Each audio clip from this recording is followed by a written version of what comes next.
We were talking yesterday about the performance of Zach Wilson on Sunday, and it was not good. 77 yards passing. Afterwards, he did not exactly handle the post-game press conference to the liking, reportedly, of some teammates who were rubbed the wrong way by the idea that he didn't take accountability or didn't feel like he let the defense down. And so Robert Saleh, his head coach, he had to make some decisions and have some conversations with the media yesterday about whether or not he is still committed to Zach Wilson as his quarterback and whether or not Zach Wilson, upon having that post-game press conference, sort of irritated and rubbed those teammates the wrong way, according to reports. Like we said, here was the Jets head coach explaining it all. I'm going to get to the tape and just evaluate everything, and I'll leave it at that. We're keeping everything on the table over the next couple of days. So you're not committing to Zach as your starter for Sunday? Not right now, not until I'm done evaluating everything. We all got to be able to sit back and just look at what's best for this organization and this team. Do you worry about him losing the faith and belief of the locker room? No. Those guys are in the locker room. They talk to each other all the time. It's probably more of a question for the locker room, but I don't think so. I think these guys understand that. I think players have empathy for one another. They know how hard this job is. They understand it all. Can he be a little bit better in front of you guys? And when he's up here on the podium, and in terms of the expectation that when you are standing in front of the podium, it's our job to take bullets and own it, especially when it's time to own it. Yeah, of course he can, but I don't think it's indicative of how he feels about his team or teammates, and I don't think he is naive to the fact that offense didn't play to the best of their ability while the defense is out there, Paul. I don't think that's what he was trying to convey. I really don't. But yeah, obviously he can be a little bit better. I mean, listen. This is a mistake. No, I'm being serious. This is a mistake. This is what Robert Saleh is doing. Because Zach Wilson rubbed some players wrong in the locker room with his post-game comments saying that it wasn't on him or he's not the problem, however you want to, phrase it. Because of that, Robert Saleh has now gone the coaching angle of it, where he says, well, I'm going to say it publicly that, we're looking at everything. Even potentially Zach starting. And so that's going to appease some of the players, and I'm sure, as it's been reported by Connor Hughes and a few others, that they talked about in a team meeting about this exact subject that he touched on, about Zach Wilson needing to go up there and taking some of the bullets and being accountable for his play. Here's where I say it's a mistake. You can't make the kid do it. You can't. You can't make him become something he's not. If he doesn't have the confidence in himself and the ability to understand what leadership is when you have to be responsible and accountable and when things aren't going well, which is probably one of the toughest traits to have, he doesn't get it. And he's never will get it. And so that's why I feel like you are prolonging this whole thing in whatever decision you're going to end up making with Zach Wilson, which I have an idea of where this is all leading. Yeah, you do. Because because here's what they need to do. He needs to play the rest of the season because they have to see what they have in him. Now, could that potentially harm the rest of their season, how it goes? Sure. Flacco's got more touchdown passes in 3 starts than Zach Wilson has the entire season. Think about that. But if they make a change, you're never going to know what you have in him unless you let him play more, unless you've already thrown in the towel on him, which I don't think this organization has done that. There's too many people in the media who are friends with Joe Douglas, I'm not going to name names, that are out there every week actively campaigning for this staff, for the front office, for the team, and for Zach Wilson specifically, because they know, Joe Douglas knows, the front office knows, Saleh knows, the media they're all friendly together know, that regardless of how well Joe Douglas has constructed this roster, it's always going to be about the decision to take Zach Wilson.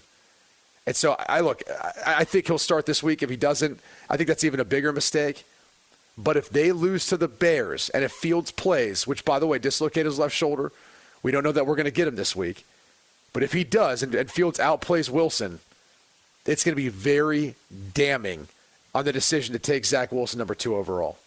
Saleh wasn't the coach that took him, though, was it? He was brought in after, correct? Joe Douglas is the one that took him. Right. Saleh was there. Saleh was there when he was there? That was his quarterback, yeah. So here's what I'll say. I like what he did.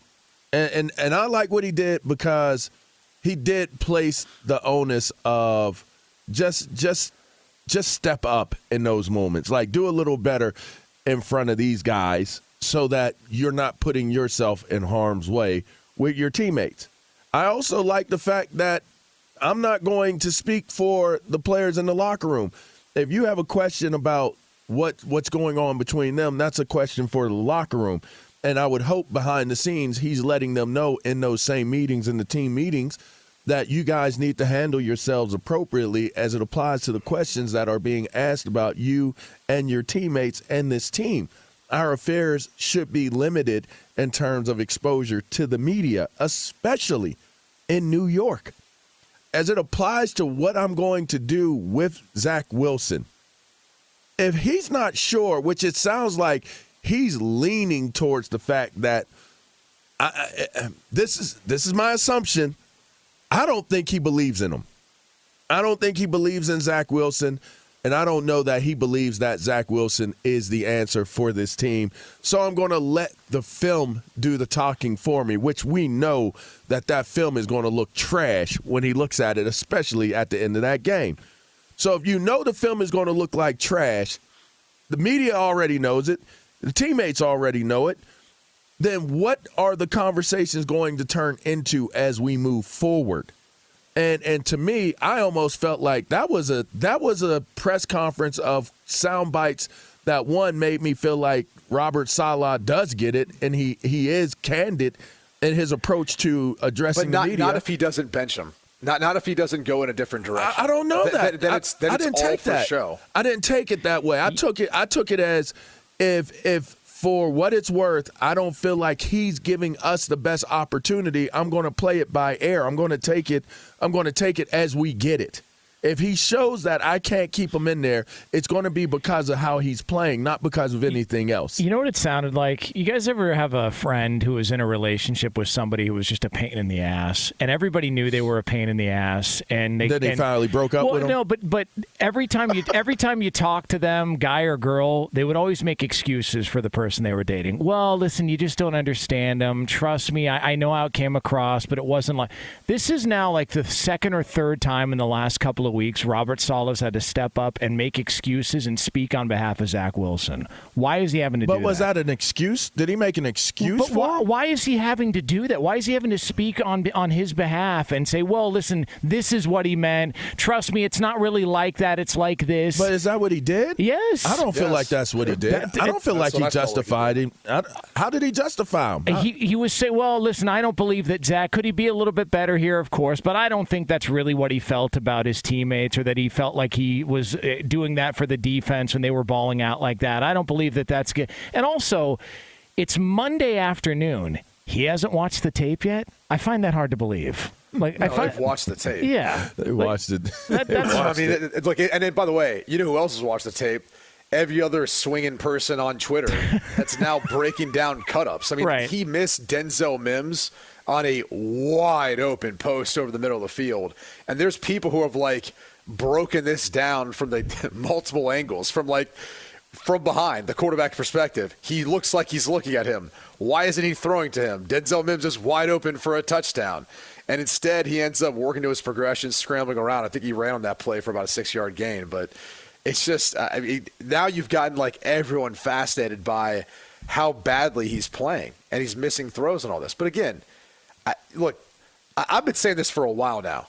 I never really understood the intrigue in him outside of a good stat box his last year playing at BYU, and the fact that in T-shirt and shorts he could make off-platform throws, sidearm throws, and all that. There was nothing else where I kind of came away and go, there's something to this kid, in particular compared to Trevor Lawrence, Justin Fields. And maybe if he was in a different draft class, I would have felt different about him. But he was, even Mac Jones, for that matter, and watching Mac Jones and how his games translate to the NFL.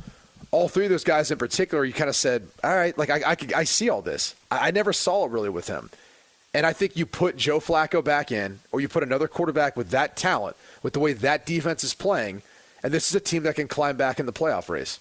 But I'm not so sure that's the case if the Zach Wilson doesn't start taking major strides as a quarterback. Tremendous dilemma.